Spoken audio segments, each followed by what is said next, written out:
Hi, I'm Moshe Zeldman. Welcome to Schmoozing. We live in times of unprecedented change and confusion. The rise of cancel culture, the promises and the threats of artificial intelligence, identity politics. We live in a society where people are more digitally connected but are feeling lonelier than ever, and we're in a world that seems to be edging towards World War III. I believe that Judaism can shed light on all these issues. Schmoozing is more than a podcast. It's a community of thoughtful voices on today's important topics. I invite you to explore with me how Judaism can help us deepen our understanding of the times we live in, confront the challenges we face, and bring some light into this world.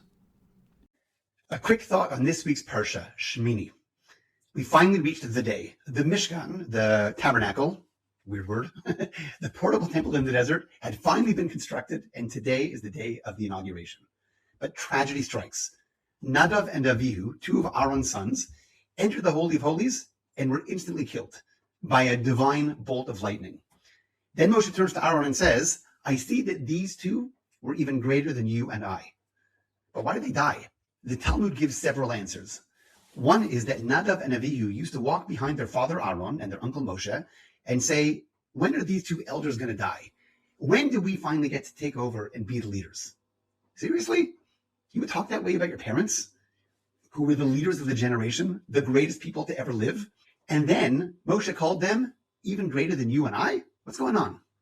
So I thought about it for a while, and I kind of had an answer, but I heard a much better answer from my Rosh Hashiva, Rav Noah Weinberg, of blessed memory. It would be criminal of me not to share his answer. He explained that Nadav and Avihu were holy people with tremendous powers. So what was their mistake? Their mistake was thinking that only when the leaders die, only when you get to take over, then you can take responsibility. When we complain about conditions at work or a problem in the community, or that there's something that isn't being done, when we say somebody should do something about this, instead of expecting the boss, the government, the rabbi, the leader, some organization to do something about it, you do something about it. You see a problem, start a project, write an article, raise money, create a momentum. If you're right, you'll gain traction. Moshe called Nadav and Avihu greater than himself, not despite their ambition, but because of it. The leaders aren't the ones responsible for the problems in Am Yisrael. We all are.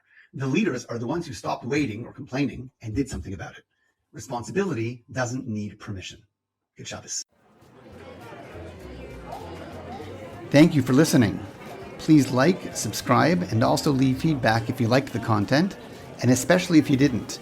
These are important conversations, so let's keep schmoozing.